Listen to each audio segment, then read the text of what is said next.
तो बच्चों स्वागत है आप लोग का अपने चैनल राज सिंह क्लासेस में। तो आज जो हम लोग बिहार आईटीआई का 2004 में पूछे गए सामान्य विज्ञान के सभी इम्पोर्टेंट क्वेश्चंस को देखेंगे, जो कि आपके आने वाले एग्जामिनेशन पॉइंट ऑफ व्यू से काफ़ी इम्पोर्टेंट है। इससे पहले हम लोगों ने 2002 2003 के क्वेश्चंस को देखा था, जो कि काफ़ी इम्पोर्टेंट था और वेरी इम्पोर्टेंट था। तो आज जो हम लोग 2004 में पूछे गए इम्पोर्टेंट क्वेश्चंस को डिस्कस करने वाले हैं। तो वीडियो को जो है शुरू से लेकर अंत तक वॉच करना है, चूँकि क्वेश्चन 35 और क्वेश्चन 36 आपका 49 और 50 ये चार क्वेश्चन इसमें न्यूमेरिकल है, जो कि काफ़ी इंपॉर्टेंट है, काफ़ी बार रिपीट भी किया गया है। तो वीडियो को बिल्कुल अंत तक देखना है। इन चारों क्वेश्चंस को कम से कम देख ही लेना है। ओके, आपका 35 हो गया, 36 हो गया, 49 हो गया और 50 हो गया। इसका मैंने बहुत ही अच्छी तरह से सॉल्यूशन करके दिया आप लोगों को और काफ़ी इजी मेथड से करके दिया है। तो बिल्कुल इन चारों क्वेश्चंस को देखने के लिए वीडियो को जो है शुरू से लेकर अंत तक वॉच करें। ओके, चलिए स्टार्ट करते हैं और देखते हैं सबसे पहला नंबर सवाल को क्या कह रहा है। देखिएगा यहाँ पे कि जब एक सरल लोलक का गोलक दोलन करता है तब उसकी चाल महत्तम होती है। जब कब होती है? तो इसका जो है अगर सही आंसर की बात करें तो वो जो हो जाएगा आपका मध्य स्थिति को पार कर रहा होता है तब। यानी जब एक सरल लोलक एक गोलक के दोलन करता है तब उसकी चाल महत्तम होता है। कब होता है? जब मध्य स्थिति को पार कर रहा होता है। कब? जब मध्य स्थिति को पार कर रहा होता है। तो इसका ऑप्शन सी जो होगा बिल्कुल यहाँ पे करेक्ट हो जाएगा। ओके, अगला सवाल है, देखिए सवाल नंबर 22 यहाँ पे कि आग बुझाने के लिए प्रयोग की जाने वाली गैस है। आग बुझाने के लिए प्रयोग की जाने वाली गैस, यानी आग बुझाने के लिए कौन सा गैस प्रयोग किया जाता है? तो आप लोग याद रखना है, वेरी इंपॉर्टेंट क्वेश्चन है। कार्बन डाइऑक्साइड गैस का जो है उपयोग किया जाता है आग को बुझाने के लिए। ओके, तो इसका क्या हो जाएगा? ऑप्शन ए जो होगा बिल्कुल यहाँ पे करेक्ट हो जाएगा। अगला सवाल को देखिएगा, सवाल नंबर 23 को कि निम्नलिखित में से किस गैस का रेफ्रिजरेशन में प्रयोग किया जाता है? रेफ्रिजरेशन जो होता है उसमें किस गैस का उपयोग किया जाता है? काफ़ी इंपॉर्टेंट क्वेश्चन है। और तो आप लोग को याद रखना है कि रेफ्रिजरेशन में जो है आपका गैस जो उपयोग किया जाता है वो आपका अमोनिया गैस उपयोग किया जाता है। कौन सा गैस? अमोनिया, यानी ऑप्शन सी यहाँ पे करेक्ट होने वाला है, अमोनिया। ओके, तो चलिए अगला क्वेश्चन को देखिएगा यहाँ पे सवाल नंबर 4 को कि घरेलू गैसीय ईंधन लिक्विफाइड पेट्रोलियम गैस में मुख्य रूप होता है। घरेलू जो गैस आप लोग उपयोग करते हैं आपका लिक्विफाइड पेट्रोलियम गैस, उसमें जो है आपका मुख्यतः रूप से होता है, क्या होता है? तो याद रखना आप लोगों को, उसमें जो होता है आपका मुख्य रूप से C4 और H10 होता है। क्या होता है? C4H10 होता है। तो बिल्कुल इसका करेक्ट हो जाएगा आपका ऑप्शन सी, 100% यहाँ पे करेक्ट होगा। अगला सवाल, सवाल नंबर 25 को देखिएगा कि निम्नलिखित में से किस में सर्वाधिक नाइट्रोजन होता है? निम्नलिखित में से किस में सर्वाधिक नाइट्रोजन होता है? ऑप्शन आप लोग यहाँ पे देख पा रहे होंगे, यूरिया, अमोनिया सल्फेट में, अमोनियम नाइट्रेट और आपका अमोनियम क्लोराइड दिया है। तो इसका सही जो आंसर हो जाएगा आपका यूरिया, यानी यूरिया में जो है आपका सर्वाधिक नाइट्रोजन होता है। ओके, जिसे आप लोग खेत में उपयोग करते हैं। तो यूरिया में सर्वाधिक नाइट्रोजन पाया जाता है, आप लोग को याद रखना। ऑप्शन ए जो होगा बिल्कुल करेक्ट हो जाएगा। अगला सवाल काफ़ी इंपॉर्टेंट, 26 नंबर, CuSO4 के जलीय विलयन के विद्युत अपघटन से दोनों इलेक्ट्रोडों पर प्राप्त उत्पाद होता है। क्या बोल रहा है कि CuSO4 के जलीय विलयन का विद्युत अपघटन से दोनों इलेक्ट्रोड पर जो है प्राप्त उत्पाद होता है। कौन से उत्पाद होते हैं? तो अगर इसका सही आंसर की बात करें तो आपका एनोड पर जो होता है आपका O2 होता है और आपका कैथोड पे जो होता है Cu होता है। क्या होता है? एनोड पे O2 और आपका कैथोड पे Cu होता है। तो ऑप्शन डी जो होगा बिल्कुल यहाँ पे करेक्ट हो जाएगा। ओके, चलिए अगला सवाल देखिए यहाँ पे सवाल नंबर 27 क्या कह रहा है कि निम्नलिखित में से किसके जल अपघटन द्वारा बेंजील्डिहाइड बनाया जाता है? तो आपको याद रखना है, काफ़ी इंपॉर्टेंट क्वेश्चन है यह कि निम्नलिखित में से किसके जल अपघटन द्वारा बेंजील्डिहाइड बनाया जाता है? तो ये जो इसका सही आंसर जो होगा आपका बेंजल क्लोराइड का, यानी बेंजन क्लोराइड का जो है जलीय अपघटन द्वारा जो है बेंजील्डिहाइड बनाया जाता है। तो ऑप्शन बी जो होगा बिल्कुल यहाँ पे करेक्ट हो जाएगा। आप लोग को याद रखना, काफ़ी इंपॉर्टेंट क्वेश्चन है ये सब। ओके, अगला क्वेश्चन है, देखिए यहाँ पे 28 नंबर क्वेश्चन क्या कर रहा है कि निम्नलिखित में से कौन सा यौगिक कार्बोधात्विक यानी ऑर्गोमेटॉलिक यौगिक नहीं है? इसमें से आप लोग को बताना है कि कौन सा जो है आपका यौगिक है जो कि कार्बोधात्विक यानी ऑर्गोमेटॉलिक नहीं है। तो इसका सही जो आंसर होगा वो होगा, आप लोग को याद होगा, आप लोग को ट्रायोमेथॉक्सी टाइटेनियम जो है आपका क्लोराइड, ये जो आपका ऑर्गोमेटॉलिक नहीं है। तो बाकी सब जो हैं तो यहाँ पे ऑप्शन सी क्या हो जाएगा, इसका राइट हो जाएगा। क्योंकि आपका यहाँ पे यौगिक नहीं है पूछ रहा है, तो ये आपका ऑप्शन सी नहीं है, तो ऑप्शन सी यहाँ पे क्या हो जाएगा, करेक्ट हो जाएगा। ओके, अगला सवाल देखिए यहाँ पे 29 नंबर क्या बोल रहा है कि नाइट्रोजन का कौन सा ऑक्साइड अमोनियम नाइट्रेट को 250 डिग्री सेल्सियस पर गर्म करने से प्राप्त होता है। नाइट्रोजन का कौन सा ऑक्साइड अमोनियम नाइट्रेट को 250 डिग्री सेल्सियस पर गर्म करने पर प्राप्त होता है। तो याद रखना आप लोग को, वेरी इंपॉर्टेंट क्वेश्चन। इसका सही आंसर जो होगा आपका नाइट्रस ऑक्साइड, यानी क्या हो जाएगा इसका, नाइट्रस ऑक्साइड को जो है आपका नाइट्रोजन का जो है आपका नाइट्रस ऑक्साइड अमोनिया नाइट्रेट को इतना डिग्री गर्म करने से प्राप्त होता है। ओके, तो ऑप्शन ए जो होगा यहाँ पे बिल्कुल करेक्ट हो जाएगा। अगला है सवाल नंबर 30। देखिए क्या कह रहा है यहाँ पे, काफ़ी इंपॉर्टेंट क्वेश्चन है कि निम्नलिखित में से किस क्षारीय मृदु धातु अल्केलिन अर्थ मेटल की जलीय विलयन में आयनिक चालकता यानी आयोनिक मोबिलिटी सबसे अधिक होती है। सवाल एक बार फिर से समझिए कि निम्नलिखित में से किस क्षारीय मृदु धातु यानी अल्केलिन अर्थ मेटल के जलीय विलयन में आयनिक चालकता यानी आयनिक मोबिलिटी सबसे अधिक होती है। तो आप लोग याद होगा, इसका राइट आंसर जो होगा आपका Ba2+, तो इसका ऑप्शन सी जो होगा बिल्कुल यहाँ पे करेक्ट होगा। ओके, अगला सवाल यहाँ पे देखिए, सवाल नंबर 31 को, निम्नलिखित में से भूपट्टी में से सबसे अधिक मात्रा में पाया जाने वाला तत्व होता है। काफ़ी इंपॉर्टेंट सवाल, ये आपका सवाल आ सकता है। ओके, तो निम्नलिखित में से भूपट्टी में से सबसे अधिक मात्रा में पाया जाने वाला तत्व क्या है, वो आपका ऑक्सीजन है। काफ़ी बेसिक भी है और काफ़ी बार क्वेश्चन पूछा भी जाता है इस तरह का क्वेश्चन। ओके, तो आप लोग को याद रखना है। अगला सवाल देखिए 32 नंबर क्या कह रहा है कि कौन सा लवण पानी में अस्थायी कठोरता का कारण बनता है। कौन सा लवण पानी में अस्थायी कठोरता का कारण बनता है। तो याद रखना आप लोगों का, इसका सही आंसर जो होगा आपका MgCl2, यानी MgCl जो है आपका लवण पानी में अस्थायी कठोरता का जो है कारण बनता है। तो ऑप्शन डी जो होगा बिल्कुल यहाँ पे क्या हो जाएगा, करेक्ट हो जाएगा। अगला सवाल देखिए 33 नंबर सवाल, बॉयल का नियम का प्रयोग योग्य है। बॉयल का नियम का प्रयोग योग्य है, आप लोग पढ़े होंगे बॉयल का नियम जो है प्रयोग, तो ये किसके योग्य है, तो आप लोग को बताना है। इसका राइट आंसर जो होगा मैं बता देता हूँ, स्थिर तापक्रम पर। बॉयल का नियम का प्रयोग जो है योग्य है आपका स्थिर तापक्रम पर। ओके, तो ऑप्शन सी जो होगा बिल्कुल यहाँ पे करेक्ट हो जाएगा। अगला सवाल आपका सवाल नंबर 34, जिस तापक्रम पर सेंटीग्रेड एवं फ़ारेनहाइट दोनों पैमाने पर एक ही मान होता है वह है। जिस तापक्रम पर सेंटीग्रेड एवं फ़ारेनहाइट दोनों पैमाने पर जो है एक ही मान होता है वह कौन सा है। तो याद रखना है आप लोगों को, अगर याद नहीं है तो इसका राइट आंसर जो होगा आपका -40 डिग्री, यानी आपका -40 डिग्री जो है उस पर जो आपका सेंटीग्रेड आपका फ़ारेनहाइट जो है दोनों आपका जो है इक्वल होता है। क्या होता है, दोनों का मान क्या होता है, बराबर होता है। ओके, तो चलिए अगला सवाल को देखते हैं 35 नंबर सवाल को, और ये आपका न्यूमेरिकल है। तो चलिए इसका हम लोग क्या करते हैं, सॉल्यूशन करते हैं। देखिए क्वेश्चन क्या कह रहा है कि 1 मीटर लंबी एक पीतल की छड़ को जब 80 डिग्री तक गर्म किया जाता है तब उसकी लंबाई जो है आपका 1.6 मिलीमीटर बढ़ जाती है। तो पीतल के छड़ के लिए रैखिक गुणांक क्या होगा। रैखिक गुणांक आप लोग यहाँ पे फाइंड करना है, यानी लीनियर एक्सपेंशन निकालना है। ओके, तो देखिए लीनियर एक्सपेंशन निकालने के लिए एक फार्मूला का यूज करेंगे, आप लोग को याद होना चाहिए। एक फार्मूला हम लोग पढ़े थे फिजिक्स में कि डेल्टा L इक्वल टू आपका L अल्फा डेल्टा T, यानी डेल्टा L कहने का मतलब है कि चेंज इन लेंथ, और आपका L जो है आपका जो लेंथ है, और डेल्टा T जो है यहाँ पे अल्फा जो है आपका लीनियर एक्सपेंशन है। अल्फा क्या होता था, यहाँ पे लीनियर एक्सपेंशन है, और आपका डेल्टा T जो है ये आपका चेंज इन टेम्परेचर है, और हम लोग का अल्फा ही फाइंड करना है। देखिए हम लोग को क्या निकालना है, लीनियर एक्सपेंशन निकालना है, यानी अल्फा हम लोग को यहाँ से क्या करना है, फाइंड करना है। तो चलिए निकालते हैं, कैसे निकालना है। देखिए यहाँ पे कि डेल्टा L की अगर हम बात करें तो डेल्टा L हम लोगों को यहाँ पे दिया हुआ है। देखिए कैसे कि 1 मीटर लंबी पीतल की छड़ जो है 1 मीटर लंबी पीतल के छड़ जो है एक्सपेंशन कितना हो बढ़ कितना जा रहा है टेम्परेचर के बाद। देखिए टेम्परेचर के बाद आपका 1.6 मिलीमीटर बढ़ जा रहा है, यानी चेंज इन लेंथ कितना हो रहा है, चेंज इन लेंथ जो हो रहा है वो आपका 1.60 हो रहा है, और ये आपका मिलीमीटर में है। किस में है, मिलीमीटर में है। तो हम लोग को इसको क्या करना होगा, सेकंड में चेंज करना, मीटर में चेंज करना होगा। सॉरी, यहाँ पे मीटर में चेंज करने के लिए हम लोग इसको मीटर में चेंज करेंगे, तो हम लोग को हो जाएगा यहाँ पे 1.0016 मीटर हो जाएगा। ओके, चलिए अब यहाँ पे लेंथ की बात करें, यानी L की बात करें, तो देखिए L भी दिया हुआ 1 मीटर लंबी एक पीतल, यानी 1 मीटर जो है ये आपका लेंथ दिया हुआ है।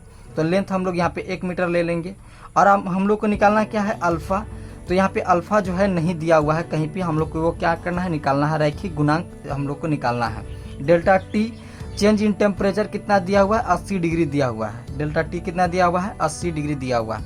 अब सिंपली आप लोग को क्या करना है, सिंपली इस फॉर्मूला पे आपको सबको बैठा देना है। डेल्टा एल का मान अल्फ़ा का हम लोग को निकालना है, डेल्टा टी का मान हम लोग को बैठा देना है। डेल्टा एल का मान कितना है, 0.0016, और आपका एल का मान कितना है, तो एल का मान यहाँ पे 1 है, तो हम लोग 1 यहाँ बैठा देंगे। अल्फ़ा का मान हम लोग को फाइंड करना है, अल्फ़ा रहने देंगे। डेल्टा टी का मान कितना है, 80 डिग्री सेल्सियस है। अब देखिए, अब इसका आप लोग सोल्यूशन निकाल लीजिए। 1 मल्टीप्लाई जब 80 करेंगे तो क्या होगा, 80 ही होगा, यानी 80 डिग्री सेल्सियस अल्फ़ा हो जाएगा। और जब हम लोग अल्फ़ा का मान निकालना चाहेंगे तो अल्फ़ा का मान कितना हो जाएगा, 0.0016 बटे कितना हो जाएगा, 80 हो जाएगा। जब पॉइंट को हटाएंगे तो आप लोग नीचे जो हो जाएगा, एक पर कितना हो जाएगा, 4 जीरो हो जाएगा। और जब आप लोग इसको क्या करेंगे, सॉल्यूशन करेंगे, यानी कटाएंगे, तो कटाने के बाद आप लोग का आंसर जो आ जाएगा 0.00002 जो है प्रति डिग्री सेल्सियस आ जाएगा। और यही हम लोग का क्या हो जाएगा, आंसर हो जाएगा। अगला क्वेश्चन है, देखिए 36 नंबर क्या कह रहा है, सही आंसर बताना आप लोगों की। गतिशील विद्युत आवेश उत्पन्न करता है, गतिशील विद्युत आवेश उत्पन्न करता है, और इसका आंसर आप लोगों को खुद से कमेंट बॉक्स में बताना है, जल्दी से बताएंगे। 36 का जो है कौन सा ऑप्शन सही है, ए, बी, सी या डी। 36 का कौन सा ऑप्शन सही है, ए, बी, सी, डी, आप लोग को कमेंट करके जल्दी से बताना है। अगला क्वेश्चन है न्यूमेरिकल, और क्वेश्चन नंबर 37, जैसा कि मैंने आप लोग को बताया था। तो चलिए इसका हम लोग क्या करते हैं, सॉल्यूशन करते हैं। देखिए क्वेश्चन क्या कह रहा है कि यदि पृथ्वी की त्रिज्या RE तथा इसके तल पर गुरुत्वीय त्वरण G हो तो पृथ्वी का औसत घनत्व क्या होगा। यहाँ पे पृथ्वी का क्या करना है, औसत घनत्व निकालना है, यानी एवरेज डेंसिटी हम लोग को फाइंड करना है। चलिए निकालते हैं एवरेज डेंसिटी।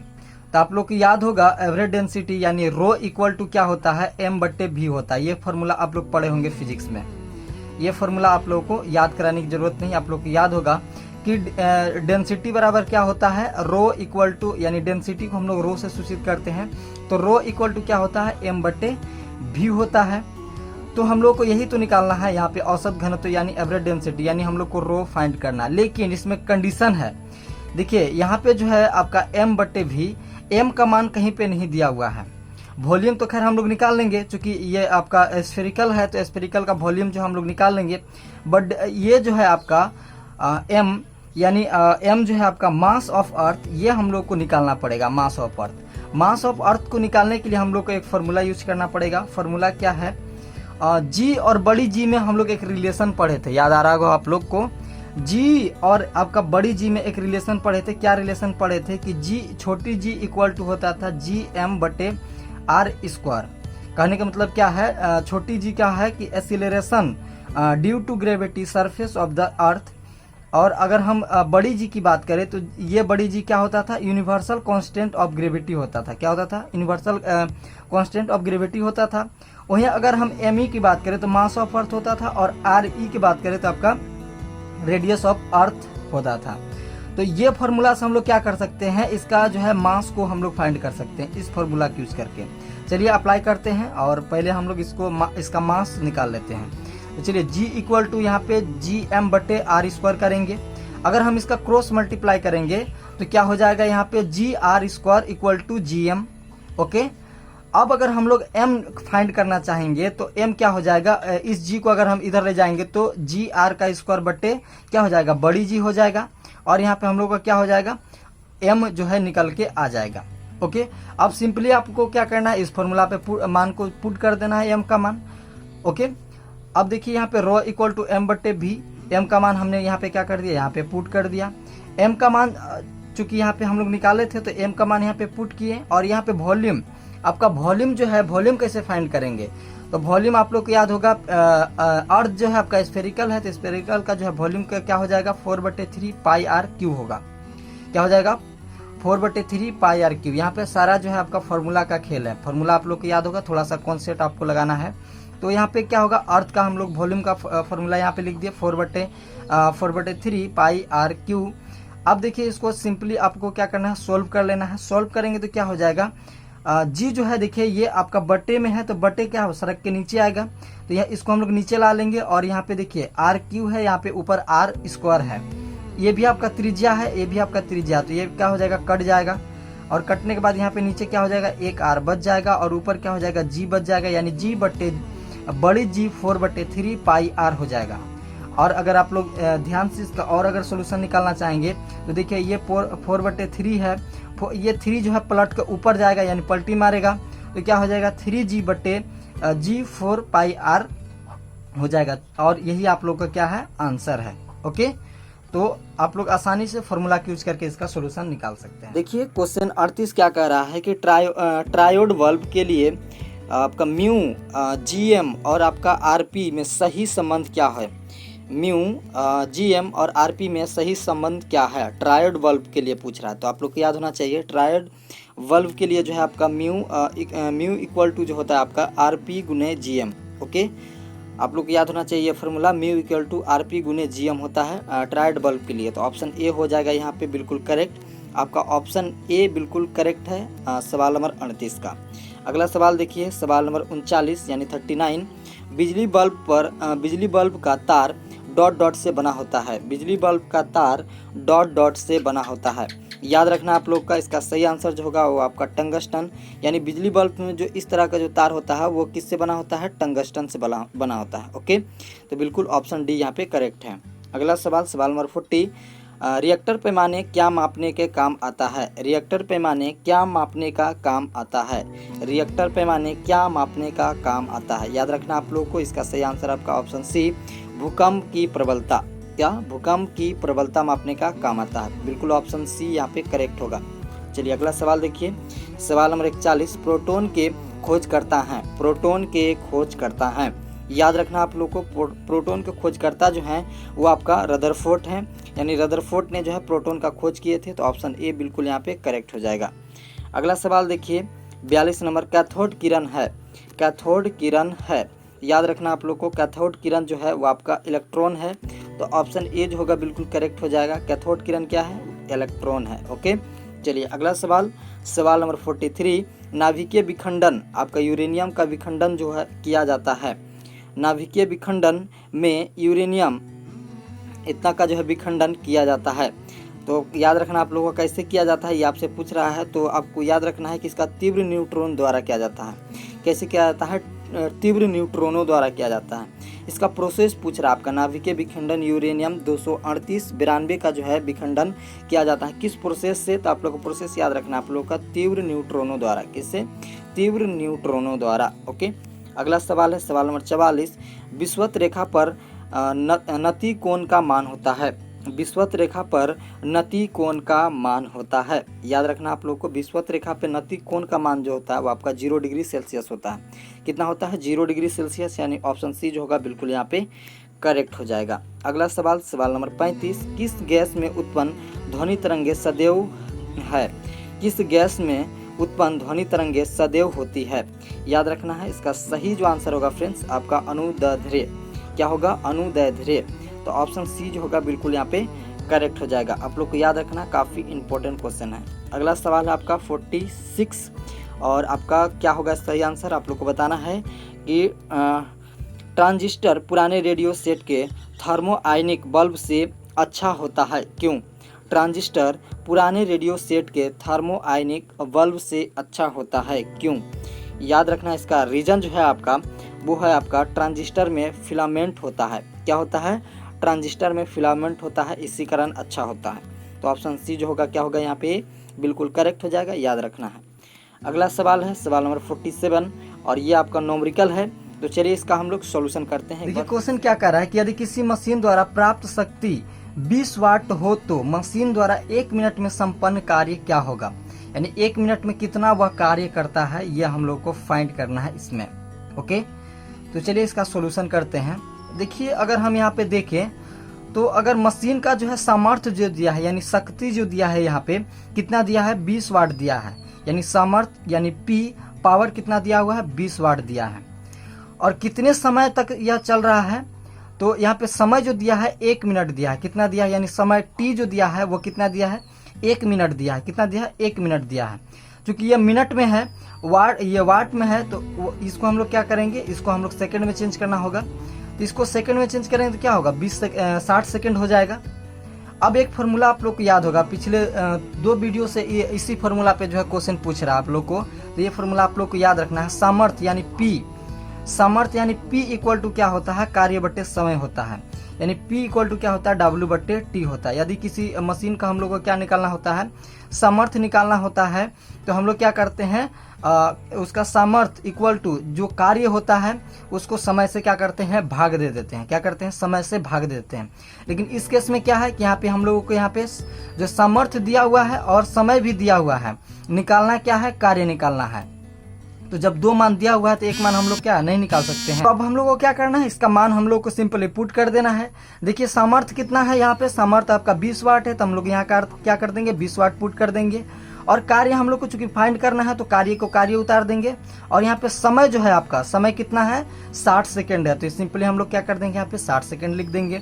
अब देखिए इसको अगर हम क्रॉस मल्टीप्लिकेशन करेंगे, क्या करेंगे, क्रॉस मल्टीप्लिकेशन, तो कार्य इक्वल टू क्या हो जाएगा, कार्य इक्वल टू 60 गुना 20 हो जाएगा। क्या हो जाएगा, 60 गुना 20 हो जाएगा। और यही हमारा क्या हो जाएगा, आंसर हो जाएगा। गुना कर दीजिए 20 को 60 को, 2 जीरो हटाइए इधर, और 6 को 2 से गुना कर दिए, यानी 12, यानी 1200 हो जाएगा, यानी 1200 वाट हो जाएगा। ओके, तो यहाँ पे चूंकि कार्य का जो है एसआई मात्रक क्या होता है, जूल होता है, तो ये इसका आंसर क्या हो जाएगा, 1200 जूल हो जाएगा। क्या हो जाएगा, 1200 जूल हो जाएगा। ओके, और इसका यही आंसर है। अगला सवाल, सवाल नंबर 48। देखिए क्या कह रहा है यहाँ पे कि यदि बल्ब एक लंबाई प्रत्येक का मात्रक 4 गुना कर दिया जाए तो ऊर्जा का मात्रक होगा। यदि बल्ब एवं लंबाई प्रत्येक का मात्रक 4 गुना कर दिया जाए तो ऊर्जा का मात्रक क्या होगा। तो ऊर्जा का मात्रक क्या हो जाएगा, 16 गुना हो जाएगा। क्या हो जाएगा, 16 गुना हो जाएगा। देखिए यहाँ पे यदि बल्ब की लंबाई प्रत्येक मात्रक 4 गुना कर दिया जाए, तो 4 गुना कर दिया यहाँ पे, तो क्या हो जाएगा, 16 गुना हो जाएगा।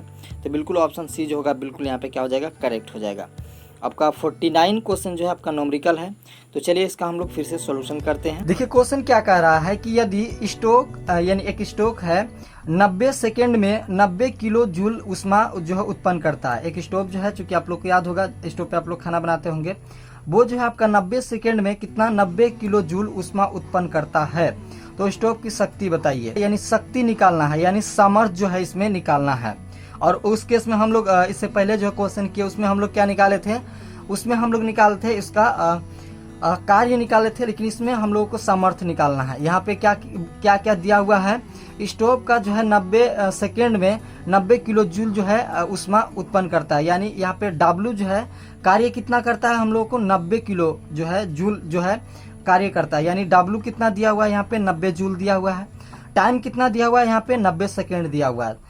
चूंकि ये सेकेंड में है तो इसको हम लोग बदलने की कोई जरूरत नहीं है। सामर्थ्य यानी P हम लोग को क्या करना है, निकालना है। शक्ति हम लोग को P निकालना है। वही फॉर्मूला लगाइए आप लोग, P इक्वल टू W बटे T। तो P इक्वल टू W बटे T हम लोग करेंगे तो यहाँ पे W कितना दिया हुआ, 90 दिया हुआ है, और आपका T कितना दिया हुआ, 90 दिया हुआ है। जब ऊपर नीचे 90 90 क्या करेंगे, कटा देंगे। कट जाएगा तो कितना हो जाएगा, 1 किलो वाट हो जाएगा। क्या हो जाएगा, 1 किलो वाट हो जाएगा। और यही हम लोग का क्या है, आंसर है।